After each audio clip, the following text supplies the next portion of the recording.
Bismillahirrahmanirrahim. Assalamualaikum warahmatullahi wabarakatuh. Waalaikumsalam warahmatullahi wabarakatuh. Alhamdulillahi rabbil alamin wa bihi nasta'in ala umurid dunya waddin.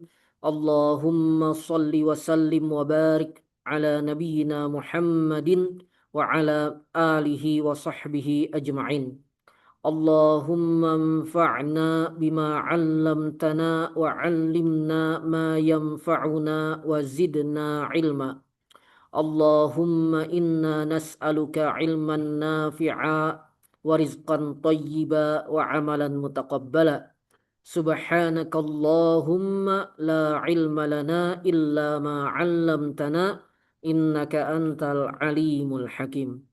Qala Allah Ta'ala fi kitabihil karim wa ma kana al-mu'minuna liyanfiru kaffah فلولا نفر من كل فرقة منهم طائفة ليتفقهوا في الدين ولينذروا قومهم إذا رجعوا إليهم لعلهم يحذرون. وقال رسول الله صلى الله عليه وآله وسلم من سلك طريقا يلتمس فيه علما سهل الله له به طريقا إلى الجنة. أما بعد. Ayuhal ikhwah, hafizakumullah wa ra'akum. Alhamdulillah kita bisa berjumpa kembali dalam salah satu kegiatan kita yang merupakan kegiatan uh, menempuh jalan menuju sorga ya. Man salaka tariqan yaltamisu fihi ilma sahalallahu lahu bihi tariqan ilal jannah. Orang yang menempuh jalan untuk menuntut ilmu, maka Allah akan mudahkan baginya jalan untuk mencapai sorga, ya, jannah yang luasnya seluas langit dan bumi. Baik, yaitu program kajian pekanan Ma'at Al-Mubarak Banjarmasin.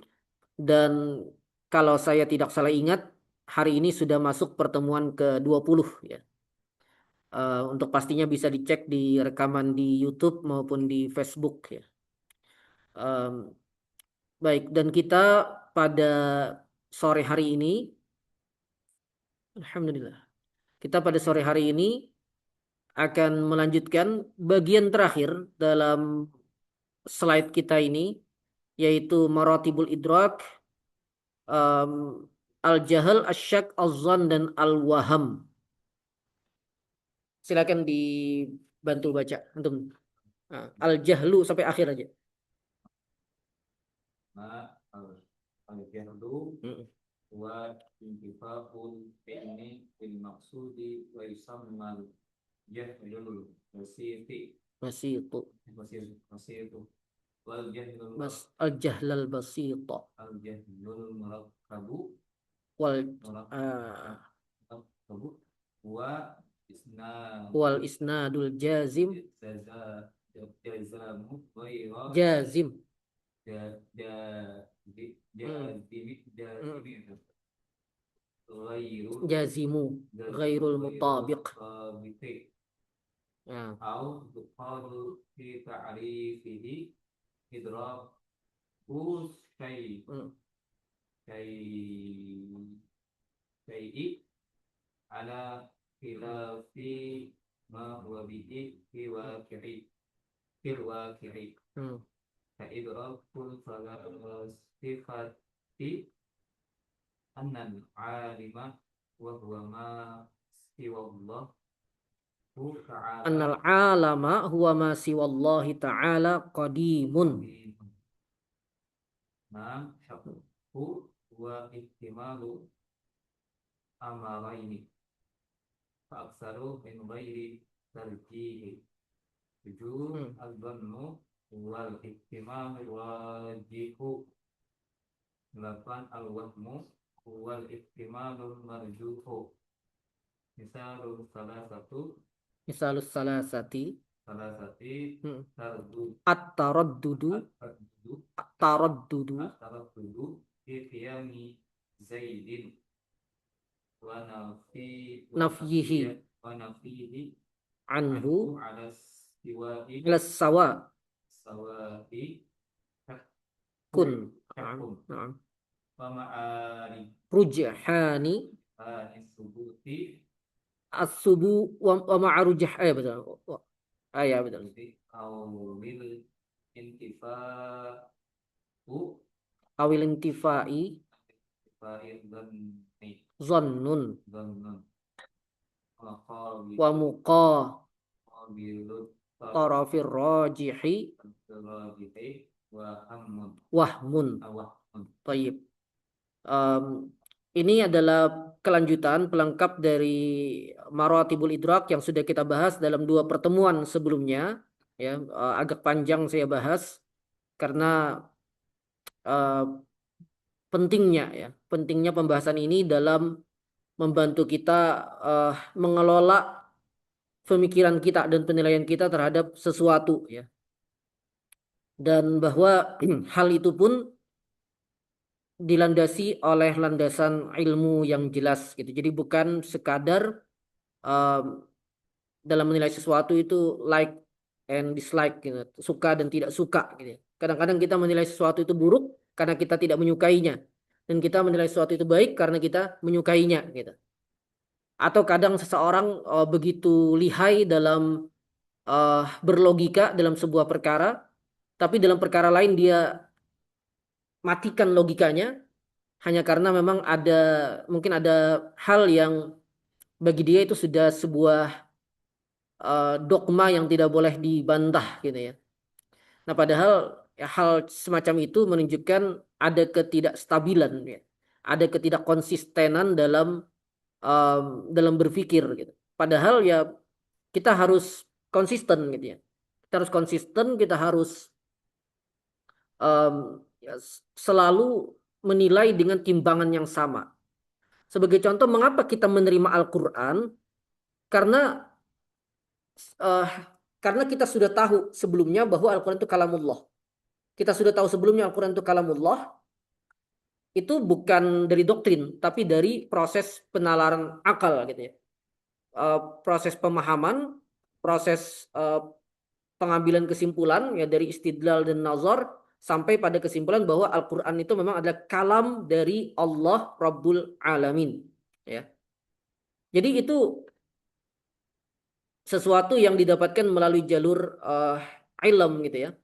Kemudian sampai pada kesimpulan Al-Quran adalah kalam Allah, dan karena kalam Allah maka semuanya harus diterima, ya.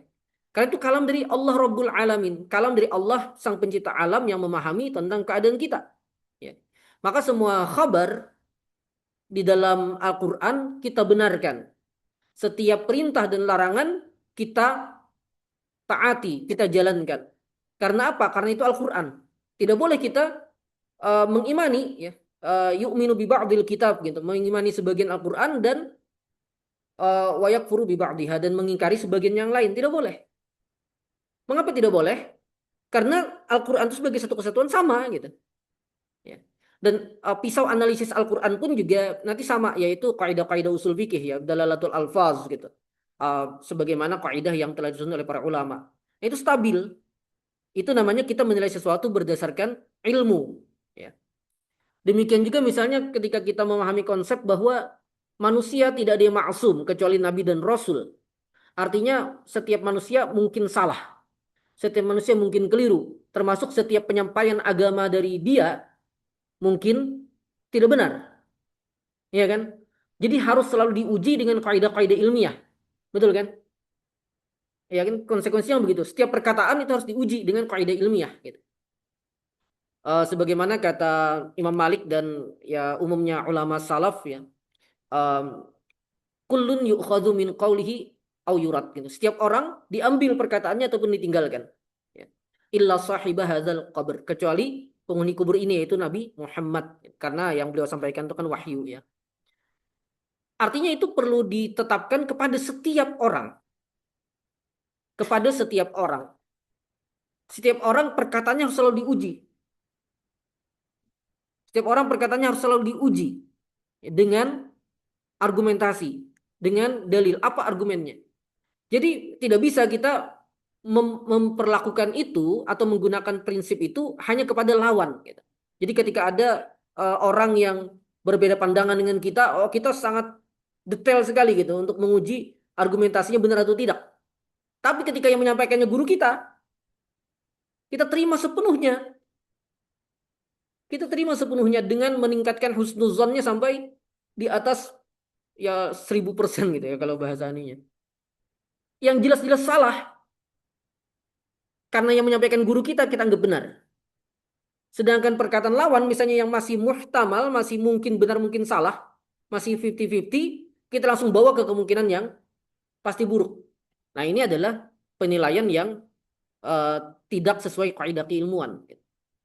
Karena dia membedakan sesuatu yang seharusnya tidak dibedakan. Ya. Dia membedakan sesuatu yang sebenarnya tidak bisa dibedakan. Guru orang lain harus ditimbang perkataannya dengan ilmu, guru kita juga harus sama. Tidak boleh tidak. Gitu. Ya, itulah penilaian yang konsisten ya dengan ilmu. Nah, di sini di Maratibul Idrak ini kita mempelajari bagaimana menilainya ya secara umum dulu gitu ya. Kita mempelajari bagaimana cara menilainya. Em, Tentu ini baru pengantar ya. Nanti kan kaidah-kaidah yang lainnya kan kita perlu pelajari semua ya. Ada kaidah dalam usul fikih untuk memahami misalnya dalalah gitu ya dari setiap nas Al-Qur'an dan Sunnah, bagaimana cara berdalil, tarjih dan seterusnya gitu. Kemudian kalau dalam penilaian hadis misalnya ada ilmu hadis ya dan lain sebagainya. Tapi semuanya itu membantu kita untuk menilai dengan timbangan ilmu, bukan dengan sekehendak hatinya gitu. Bukan dengan sekehendak hati. Nah, sikap ilmiah ini yang perlu dibangun oleh kita gitu ya. Jadi misal gitu ya, antum punya guru, kemudian antum katakan perkataan guru itu benar, maka itu harus ketika antum katakan perkataan guru antum itu benar, itu harus karena antum tahu bahwa memang perkataannya benar, bukan karena dia adalah guru antum. Paham ya? Bukan karena dia guru antum, tapi karena antum tahu bahwa perkataannya itu memang benar. Dari mana antum tahu? Karena argumentasinya, pendalilannya benar. Dan itu bisa diberlakukan kepada siapapun. Nah, seringkali kita tidak seperti itu kan? Seringkali tidak seperti itu. Baik, nah tadi yang sudah dibacakan kita sudah bahas sebelumnya pekan sebelumnya al-ilm. Al-ilm terbagi menjadi dua, daruri dan muktasab.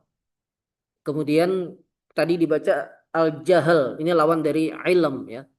Lawan dari ilm. Kalau al-ilmu itu al-idrakul jazim al-mutabiq lil waqi' an dalil ya.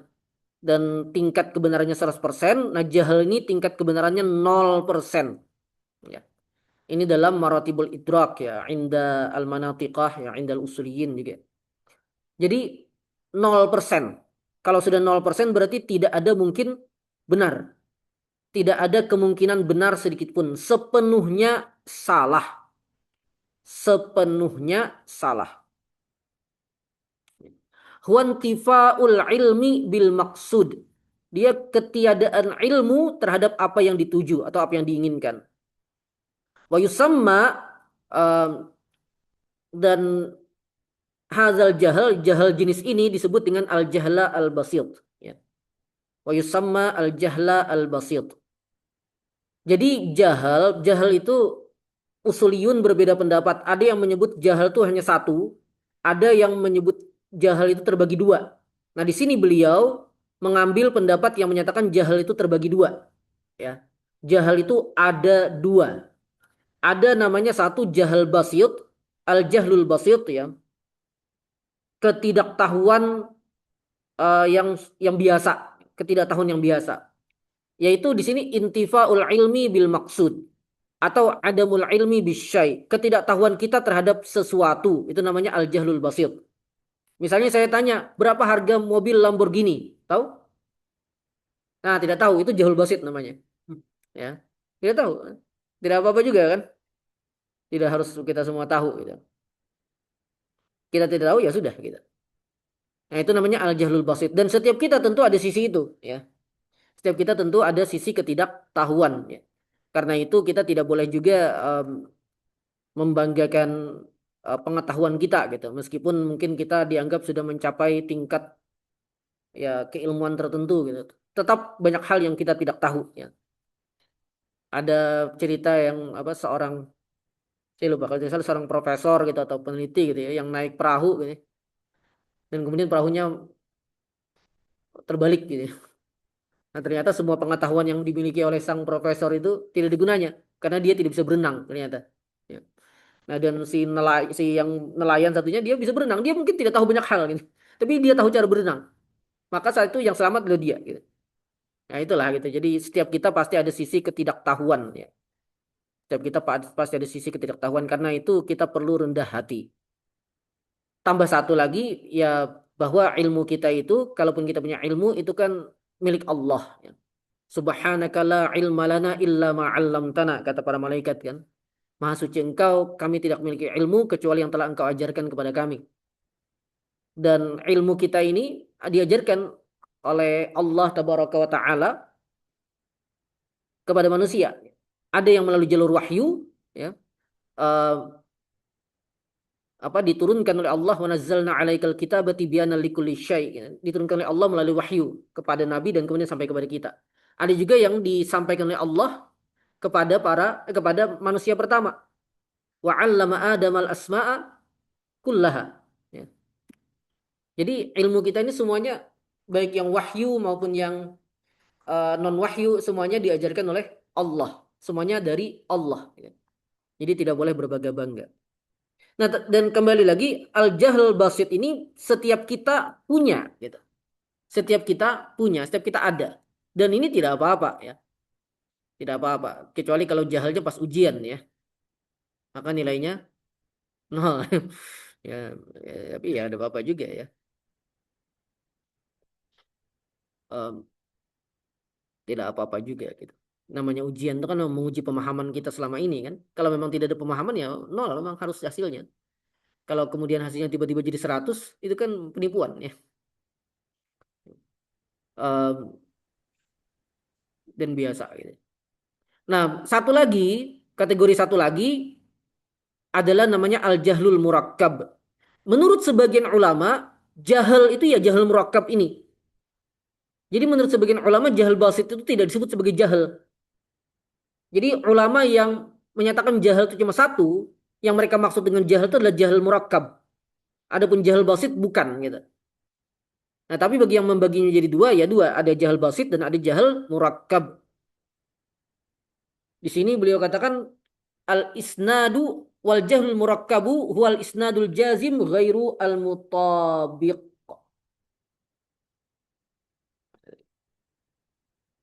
Ya, dari Ibnu Juzai. Um, jadi apa istilahnya ya? Penyandaran yang sifatnya pasti tapi tidak selaras ya, dengan wakil dengan faktanya. Atau kalau mau kita ungkapkan pemahaman terhadap sesuatu tasawwurus syai'i ala khilafi ma huwa bihi fil waqi'. Tergambarnya sesuatu pada kita yang bertentangan dengan fakta sebenarnya. Yang bertentangan dengan fakta sebenarnya. Sebenarnya tidak seperti itu, tapi kita katakan seperti itu. Namanya jahal murakkab. Orang itu tidak lulus misalnya dan tidak punya ijazah. Kemudian kita katakan dia punya ijazah. Nah, maka itu adalah jahal murakkab ya. Punya ijazah UGM misalnya ini. Itu uh, jahal murakkab namanya. Kita tidak sebut nama ya.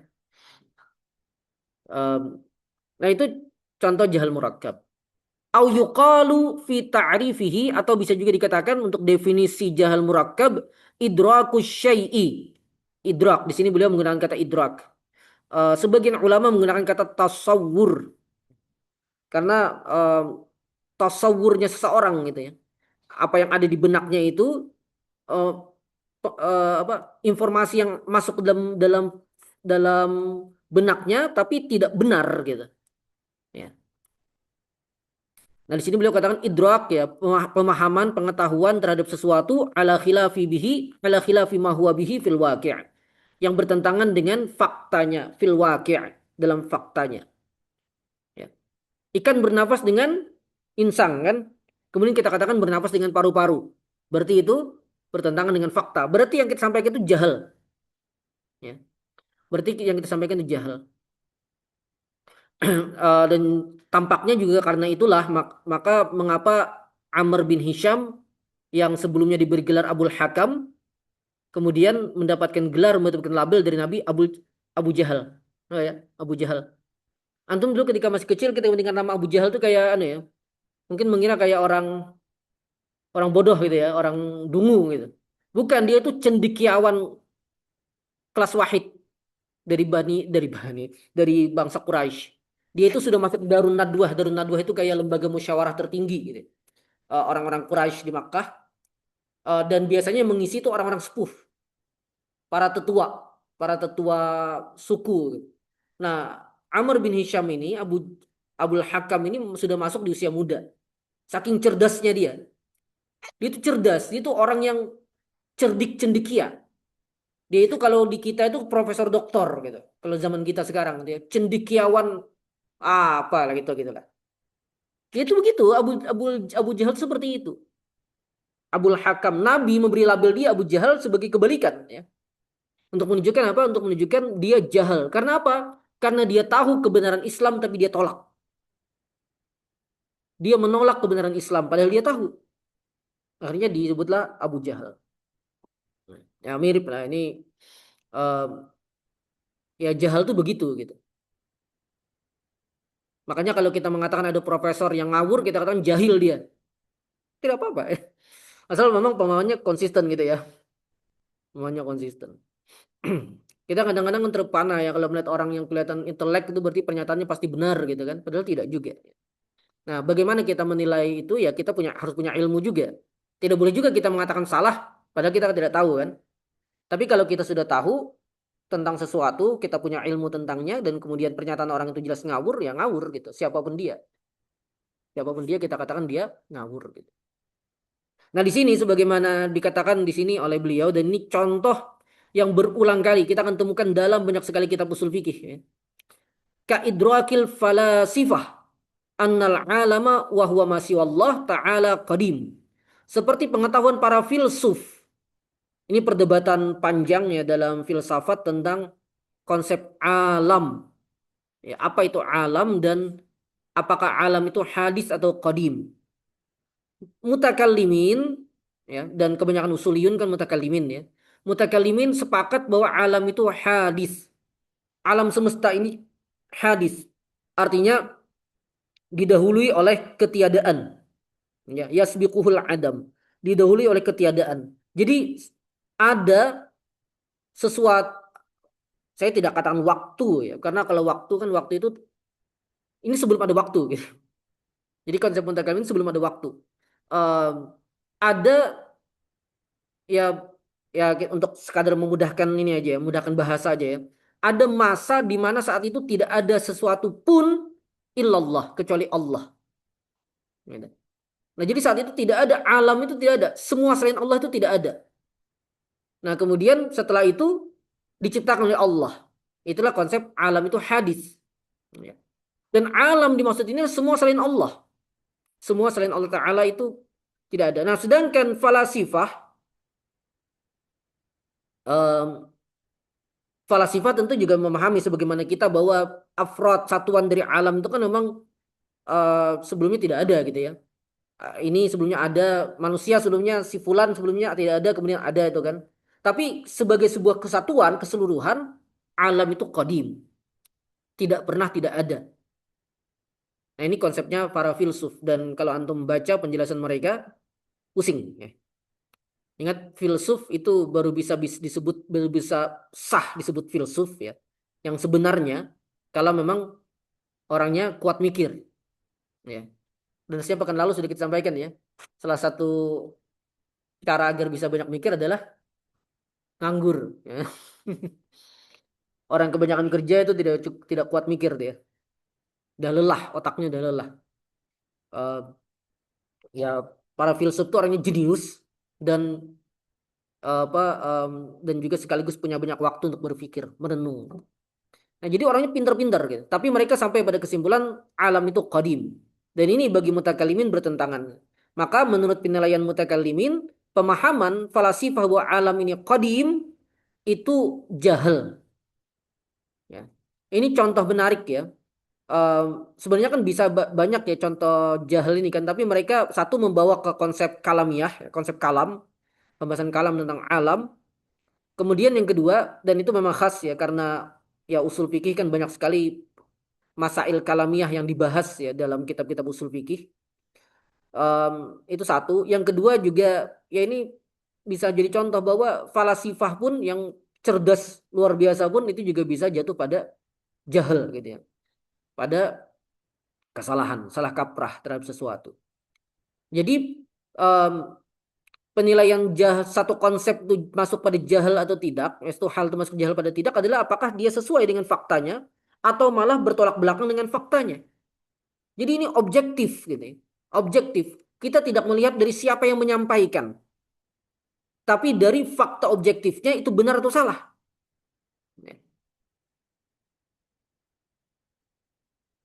Kita tidak melihat siapa yang menyampaikan. Mungkin akan ada yang bertanya, bagaimana kalau Allah yang menyampaikan? Nah, jawabannya perkataan Allah itu pasti benar dan itu bukan doktrin. Maksudnya bukan sesuatu yang kita terima begitu saja, tapi itu lahir dari proses penelaan ilmiah sampai pada kesimpulan bahwa semua perkataan Allah Ta'ala itu benar. Ya, itu ada prosesnya gitu. Nah, sehingga tentu perkataan Allah semuanya benar, maka semua yang disampaikan Allah benar. Tapi kan perkataan manusia biasa itu kan tidak. Nah, maka setiap perkataan manusia harus dilihat dari kesesuaian apa yang disampaikannya dengan fakta sebenarnya secara objektif. Kalau sesuai maka benar, kalau tidak sesuai maka tidak benar. Gitu. Dan ini juga nanti lahir kepada ini ya, kepada eh ya epistemologi Islam bahwa kebenaran hakiki al-yakini itu bisa kita capai. Kebenaran yang benar ya sebenar-benarnya itu bisa kita capai, bisa diketahui oleh manusia. Ini eh satu landasan yang mempengaruhi cara umat Islam berpikir sebenarnya atau cara para ulama berpikir ya. Dan ya ini eh ya di barat misalnya sudah lahir kan apa sudah muncul paham skeptisisme ya, yang skeptis terhadap segala sesuatu gitu. Em, kalau dan juga ini pernah dulu di masa Yunani kelompok apa sofisme yang apa mengatakan tidak ada kebenaran yang sifatnya mutlak, semuanya kebenaran relatif gitu. Dan itu bermasalah. Ya. Dan itu bermasalah.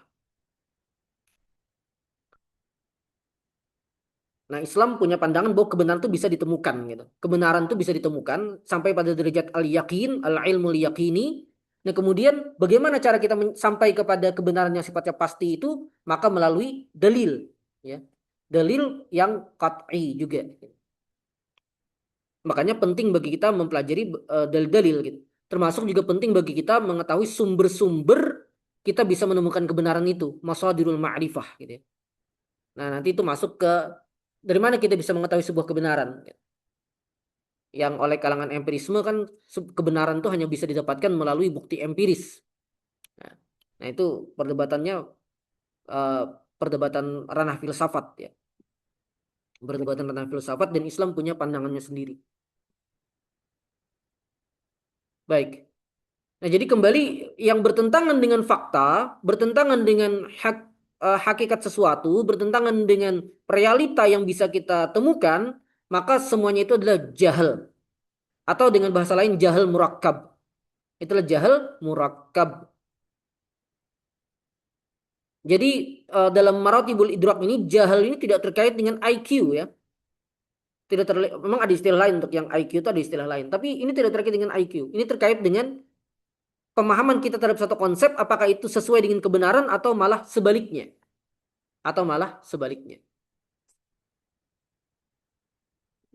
Nah, kemudian ada syak, zon, dan waham.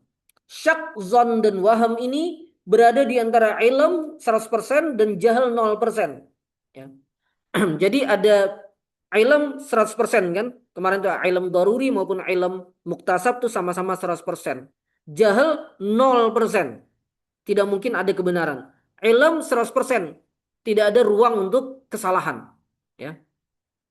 Nah, di tengah-tengahnya dan ini yang paling banyak itu tiga istilah tadi ya. Syak, zon dan apa namanya dan waham. Syak ihtimalu huwa ihtimalu amrayni fa aktsar min ghairi tarjih. Eh, Mengandung dua kemungkinan ya atau lebih tanpa ada penguatan salah satunya, tanpa dikuatkan salah satunya. Kalau dua hal berarti 50% 50%. 50% iya, 50% tidak. 50-50. Misalnya kita eh, ada pertanyaan, kita ini rasa ingat rasa tidak jawabannya. Tidak ada sisi penguat dari salah satu jawaban itu. 50-50 di kita. Akhirnya ya sudah kita jawab semampunya, itu namanya syak gitu. Dalam pembahasan ini. Em, ada juga yang mencontohkan begini. Misalnya kita melihat dari jarak jauh. Misalnya dari sini ke depan sana ya. Misalnya 200 meter gitu, 300 meter gitu.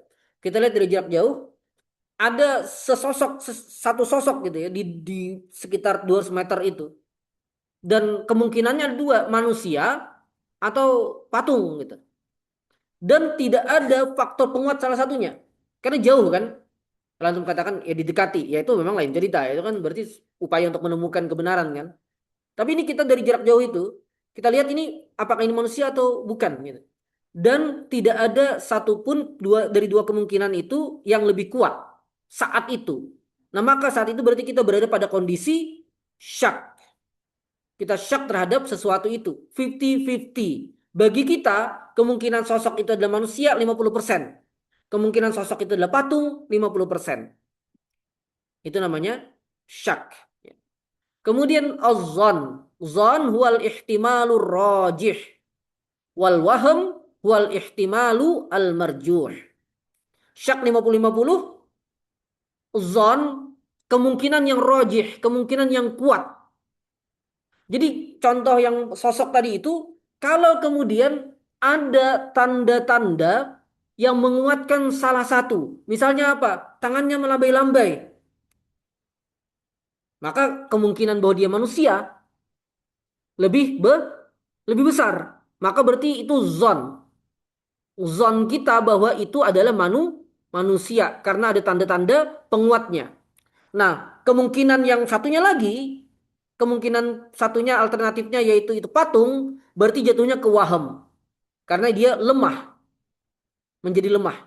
Jadi kalau misalnya kemungkinan manusianya 70% di kita ya, di pemahaman kita, kemungkinan manusianya 70%, kemungkinan itu bukan manusianya adalah 30%, maka 70% itu zon, 30% itu waham.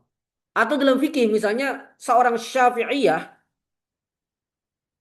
setelah meneliti atau ya Imam Syafi'i itu misalnya setelah meneliti dalil-dalil tentang kunut subuh, kemudian ia menemukan bahwa dalil-dalil yang menetapkan adanya kunut setiap sholat subuh itu kuat, maka itu zon baginya.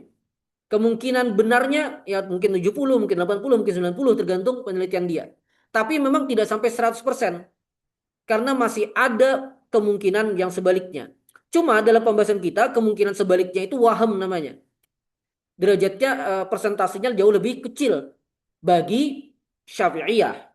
Sebaliknya bagi Hanafiyah kebalikannya. Setelah meneliti menurut Hanafiyah kunut subuh itu tidak disunnahkan. Maka zonnya mereka kunut subuh itu tidak sunnah. Mungkin 80%, 70% bagi mereka kunut subuh itu tidak sunnah. Dan sisi sebaliknya bagi mereka yang menyatakan kunut subuh itu sunnah itu waham gitu. Paham ya? Ya itu contoh gitu ya. Itu contoh bagaimana menilai zon dan waham. Jadi zon kalau pakai persentase ini disampaikan misalnya oleh Syekh Muhammad Hasan Hitu ya. Beliau menggunakan persentase ilm itu 100%, jahal 0%. Ini kalau saya pakai koma ya. Pakai koma tambah pusing lagi kan. Um, Zon itu 51 sampai 99%. 51% sampai 99% itu zon. Syak 50%. Waham 49 sampai 1%. Jadi waham pun bertingkat-tingkat, zon pun bertingkat-tingkat. Em, Hanya saja ya semakin semakin kuat hujahnya, semakin jelas dalilnya, maka zonnya semakin tinggi. Tapi selama belum sampai ke derajat qat'i, maka tidak sampai 100%. Semakin lemah dalilnya, semakin lemah argumentasinya, maka ia dari waham. Turun terus persentase kemungkinan benarnya. Tapi tidak sampai 0% selama masih ada kemungkinan sedikit bahwa itu benar. Jadi jahal itu tidak ada kemungkinan sama sekali. Tidak ada kemungkinan benar sedikit pun. Itu baru jahal. Itu baru jahal. Dari mana kita menemukannya? Ya tentu dari penelitian para ulama ya. Maksudnya dari dalil-dalil eh, yang yang ditemukan gitu. Dari dalil-dalil yang ditemukan. Nah, di sini beliau katakan misalu as-salasah. Contoh dari tiga. Contoh tiga itu maksudnya syak, zon, dan waham. At-taraddud fi qiyami Zaidin wa nafyihi anhu ala sawa. Taraddud ya, apa kebimbangan antara dua hal gitu ya. Antara apakah Zaid berdiri atau Zaid tidak berdiri. Saya tanya dulu, Zaid berdiri dan Zaid tidak berdiri itu mungkin tidak dalam satu waktu. Mungkin tidak. Zaid berdiri sekaligus Zaid tidak berdiri dalam satu waktu. Mungkin tidak. Tidak mungkin kan? Itu istilahnya tanakut ya. Tanakut. Tidak mungkin. Bahkan Zaid berdiri dan Zaid tidak berdiri itu naqidhan ya. Dua hal yang la yajtami'ani wa la yartafi'an. Eh, Tidak mungkin bertemu dan tidak mungkin hilang dua-duanya. Jadi Zaid itu hanya ada dua kemungkinan. Berdiri atau tidak berdiri. Tidak mungkin dia tidak keduanya. Tidak mungkin dia keduanya. Dalam satu waktu, dalam satu keadaan, dalam satu dimensi gitu. Karena nanti orang nanti bawa ke bahasan multiverse gitu. Jadi bisa aja di universe di sini dia berdiri, di universe itu dia tidak berdiri. Ya kita tambahkan saja dalam dimensi yang sama. Nah gitu ya. Karena para ulama ketika membahas tanakut, ya, tadad dan segala macam itu mereka katakan dalam semua sisi yang sama. Jadi sisi lainnya tidak ada perbedaan. Cuma para ulama dulu yang membahas sisi-sisi yang sama itu mungkin waktu, tempat segala macam. Nah, kalau saat ini sudah ada konsep universe gitu, multiverse ya kita dalam universe yang sama. Ya. Intinya intinya adalah pokoknya dalam semua sisi yang sama, mungkin tidak Zaid berdiri sekaligus Zaid tidak berdiri. Jawabannya tidak mungkin. Tidak mungkin juga keduanya tidak. Mungkin tidak Zaid tidak berdiri dan sekaligus tidak berdiri. Mungkin tidak. Ayo dipikirkan. Jawabannya tidak mungkin. Mungkin tidak keduanya sekaligus berlaku. Zaid berdiri sekaligus tidak berdiri. Tidak mungkin. Tapi kalau mungkin tidak, ada sesuatu yang dia la yajtami'an. Dia tidak mungkin bertemu keduanya. Tapi bisa yartafi'ani. Dua-duanya bisa tidak ada. Contohnya Zaid berdiri dan Zaid duduk. Mungkinkah Zaid berdiri sekaligus duduk? Tidak tidak mungkin. Mungkinkah Zaid berdiri sekaligus duduk? Tidak mungkin. Tapi mungkinkah Zaid tidak berdiri dan tidak duduk? Mungkin. Kapan? Terbang, bukan berbaring ya. Terbang mungkin juga ya. Berbaring. Zaid berbaring berarti dia tidak berdiri, tidak duduk. Nah, itu namanya tadad ya. Apa diddani dua hal yang eh, berbeda gitu ya. Dua hal yang bertentangan tapi tidak sampai bertolak belakang. Jadi bisa keduanya tidak ada gitu.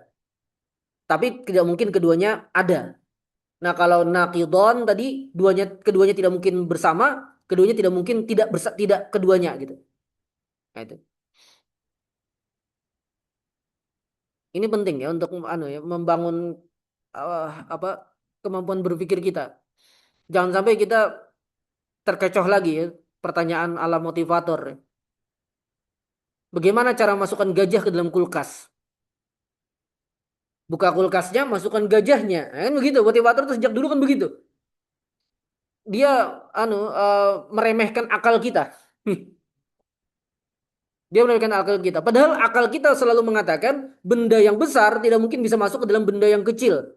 Kecuali benda yang besar itu dikecilkan. Ya kan? Tidak mungkin tiba-tiba gajah bisa dimasukkan ke kulkas. Kecuali kalau kulkasnya lebih besar dari gajah atau gajahnya lebih kecil daripada kulkas. Dan itu kan sesuatu yang ya boleh dikatakan hampir tidak pernah terjadi gitu ya. Tapi mereka kan membuat hal seperti itu supaya saya lupa itu tujuannya untuk apa aja. Tapi juga ya akhirnya membuat kita menjadi rancu dalam berpikir gitu. Jadi seakan-akan eh, kan ada ungkapan juga tidak ada yang mustahil gitu ya. Pernah dengar tidak? Tidak ada yang mustahil. Kita katakan ada yang mustahil. Ada yang mustahil. Contoh mustahil itu apa? Allah punya anak. Mustahil itu. Ya, itu contoh kan. Itu mustahil aklan. Ada yang mustahil adatan. Mustahil adatan itu mustahil secara hukum fisika. Apa yang mustahil secara hukum fisika? Manusia terbang. Kecuali pakai alat ya. Itu mustahil secara hukum fisika, tapi bukan mustahil aklan. Sehingga kalau kasusnya mukjizat atau karomah bisa saja orang bisa terbang gitu ya. Tapi secara hukum fisika kan tidak bisa. Kan ada yang mustahil berarti. Ya, ada yang mustahil. Tapi oleh motivator dikatakan tidak ada. Nah itu jadi eh, kemampuan berpikir ini penting. Termasuk dalam memahami nas nanti. Masuk dalam memahami nas syariat. Termasuk dalam memahami kajian keislaman. Cara berpikir seperti ini penting gitu. Untuk kita fahami. Gitu. Baik. Wa ma'a rujhani subuti awil intifa' zon. Dan kalau dikuatkan salah satu, apakah Zaid berdiri, subut ya, atau Zaid tidak berdiri, intifa, itu namanya zon. Kalau kita kuatkan salah satu, itu namanya zon. Wa muqabilut tarafir rajih, dan lawan dari yang dikuatkan, berarti yang dilemahkan, yang marjuh, itu namanya waham. Dan tadi kita sudah jelaskan. Baik, cukup jelas? Kalau ada yang mau ditanyakan, silakan dulu. Ya, silakan. Tadi kan sudah ada yang disampaikan tentang qadim kan. Ya. Boleh diintikan persamaan dan perbedaan antara qadim dan azali pada kasus apa?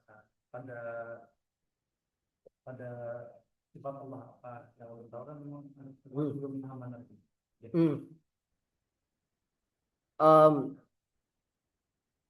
Berat betul ya. Eh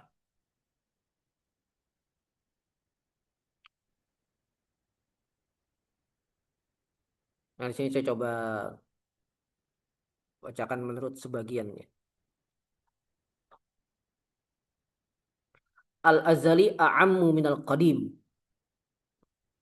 Lianna i'dama al-hawadis azaliyah walaysat biqadimah. Azali itu lebih umum daripada qadim. Meskipun keduanya sebenarnya sama untuk menunjukkan sesuatu yang tidak ada awalnya. Tidak ada awalnya. Hanya saja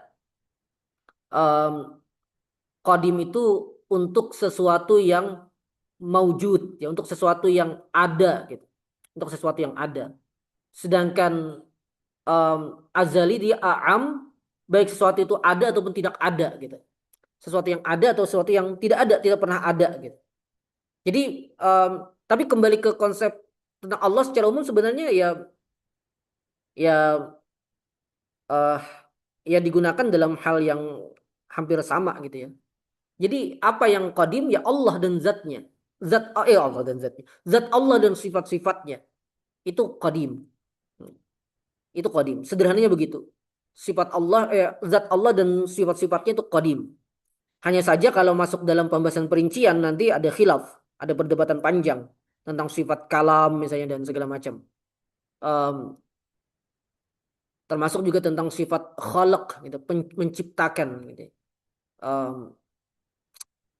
Nanti ada perbedaan, ada perdebatan gitu. Tapi secara umum ya qadim yaitu berlaku pada sifat dan pada zat dan sifat Allah dan tidak berlaku kepada selainnya. Gitu. Gimana? Kemudian surga neraka itu hadis atau qadim atau azali? Hadis diciptakan. Namun dia kan menurut Ahlus Sunnah abadi ya. Dia abadi. Tidak ada akhirnya gitu. Tidak fana, dia baqa. Tapi diciptakan. Selain Allah itu diciptakan. Jadi sebelumnya tidak ada, kemudian ada. Cuma apakah dia eh, ada batas masanya nanti? Nah itu kan menurut Al-Sunnah kan tidak ada gitu ya. Tidak ada. Tapi ya, ya tidak kodim karena ya dia sebelumnya pernah tidak ada gitu. Sebelumnya pernah tidak ada. Ya. Allahu a'lam. Udah lagi? Ya. Ya. Data melalui di sosial media Hmm.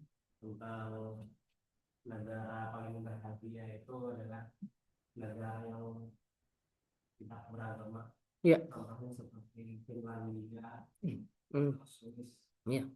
Nah, kalau itu menggiring masyarakat Hmm. bahwasanya membenarkan Hmm. kalau mau bahagia itu tidak beragama.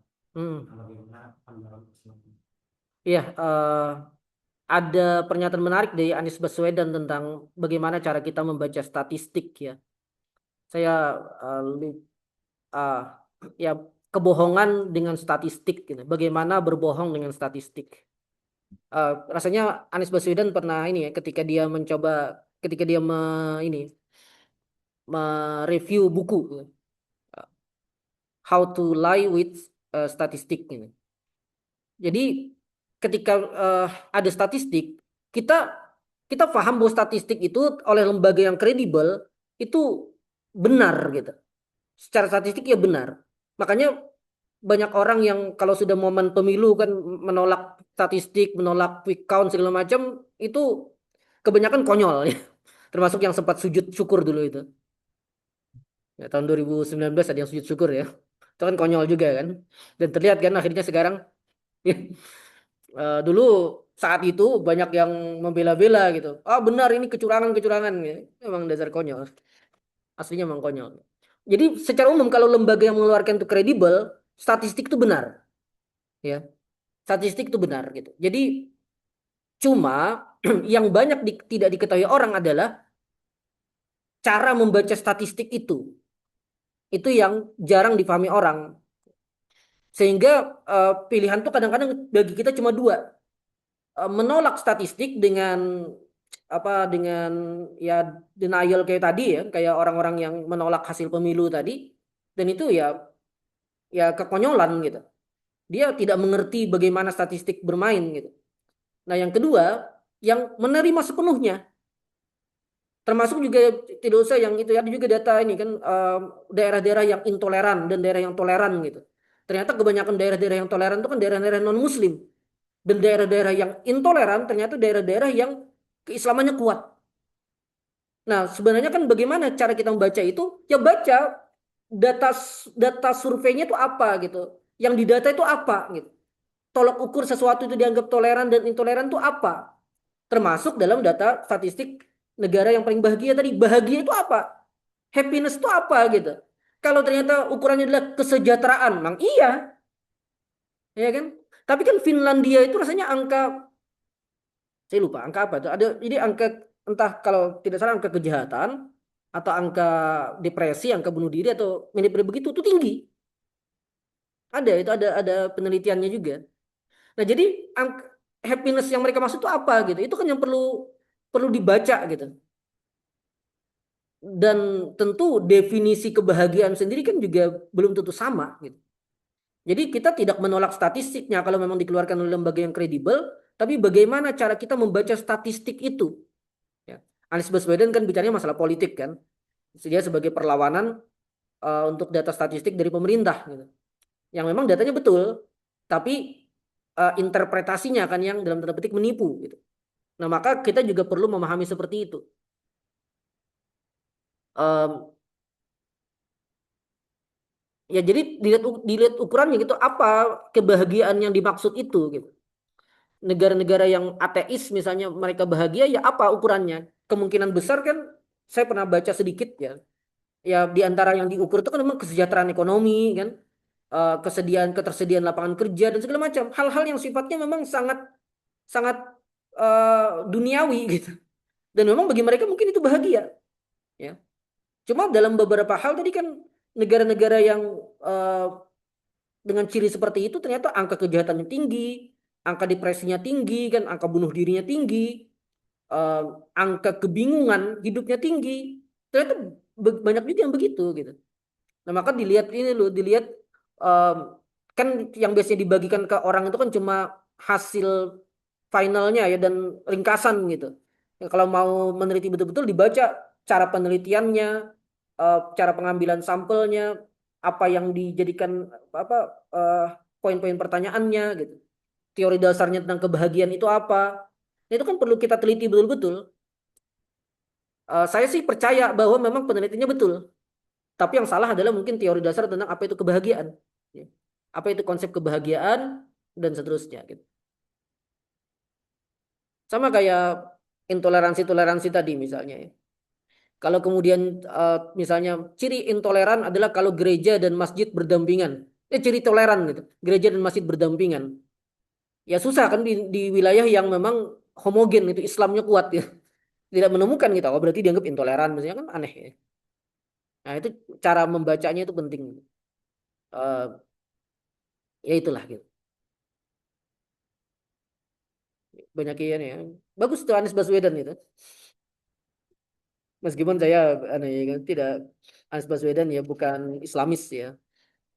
Saya selalu katakan begitu. Tapi dibandingkan yang sesama nasionalis, Anies Baswedan ya jauh lebih bagus lah. Apalagi dibandingkan yang tiga kemarin itu. Makanya aneh itu ada yang bilang saya memilih yang sekarang terpilih ini karena yang lain lebih parah katanya. Kayak apa cara dia membaca? Ya apa cara dia membaca? Dia bilang Anies ini cuma bisa bicara. Iya membacanya dari mana gitu. Padahal kan kebijakan tiap itu kan ketahuan gitu ya. Bahkan dari cara bicaranya aja ketahuan. Sejak awal Prabowo muncul, bicara itu bicara besar. Bicaranya bicara besar tapi mengawang-awang. Bicara itu kayak bicara tokoh revolusioner, tapi tanpa gagasan yang real. Tanpa gagasan yang real, tapi dia bicara memang luar biasa dulu kan apa ya sama kayak sekarang juga yang dia sampaikan, tidak beda. Kalau Jokowi tidak ada bicara, kan gitu. Jokowi tidak bicara. Sejak awal muncul itu Jokowi tidak bicara. Dia cuma masuk gorong-gorong. Memang tidak punya ide. SBY ya terlihat cerdas juga lah. Sedikit ya lebih real lah daripada Prabowo. Anies Baswedan itu dengan data bicaranya. Coba aja ikut aja dari sejak kapan dia muncul itu dengan data. Meskipun tentu ya kalau bagi Islamis ya yang eh, memandang Islam sebagai pandangan kehidupan sepenuhnya, ya Anies Baswedan ya tidak masuk kriteria gitu. Cuma kalau sesama nasionalis sih dia paling dari nama-nama yang muncul dia paling pinter gitu dan paling paling terlihat kemampuannya pembicaranya selalu dengan data. Bahkan kan sempat kemarin yang pas COVID itu kan dia berani melawan dia kan gubernur Jakarta saat itu dia berani melawan kebijakan pemerintah pusat dan dari penjelasannya memang betul cara dia gitu. Awal pertama misalnya pemerintah pusat awalnya kan denial ya menolak adanya fakta COVID masuk ke Indonesia kan begitu awalnya. Kemudian mencoba menutup-nutupi dari rakyat. Pertama kali muncul itu begitu pemerintah pusat itu menutupi, pemerintah Jakarta membuka. Ya ada banyak sekali argumentasinya bisa dibaca. Ya gitu lah. Bagus tuh belajar sama Anies Baswedan ya. Mau dia terpilih jadi presiden atau tidak. Ini bagus. Terakhir mungkin ini ada pertanyaan dari chat. Saya coba baca. Bagaimana kita menempatkan sikap berpikir kritis dengan sikap adab ini mungkin ya typo ini ya. Dengan sikap atau adab menghormati guru. Yang mana ketika guru kita memiliki pandangan atau pendapat yang berbeda dengan pendapat jumhur, kita tidak boleh menghukuminya salah tanpa bertabayun. Ini agak ini ya, agak banyak campurannya ini konsepnya ya. Pertama, bersikap kritis dan adab itu sama sekali tidak bertentangan. Imam Syafi'i sangat beradab dengan gurunya Imam Malik. Dalam salah satu riwayat bahkan Imam Syafi'i itu membuka kitab di depan gurunya itu sangat hati-hati. Di depan Imam Malik itu membuka bukunya itu pelan sekali. Supaya apa? Supaya tidak mengganggu gurunya. Pada saat belajar kan biasa ya orang buka-buka begitu kan. Itu hati-hati membukanya. Pelan-pelan supaya gurunya tidak terganggu. Nah ini kan beda sama kita ya.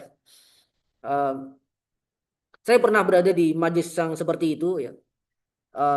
Dan biasanya memang kalau di zaman sekarang majlis-majlis yang seperti itu ya majlis-majlis sufi biasanya ya, yang kuat adabnya sama guru itu. Kalau di kajian-kajian apalagi yang ala-ala perkotaan kan agak kurang ya. Agak kurang gitu. Em, nah, jadi Imam Syafi'i adabnya begitu kepada guru, hormat, tapi pemikiran, pendapat, kebenaran itu lebih utama gitu. Ya. Al-haq ahaqqu an yuttaba'in.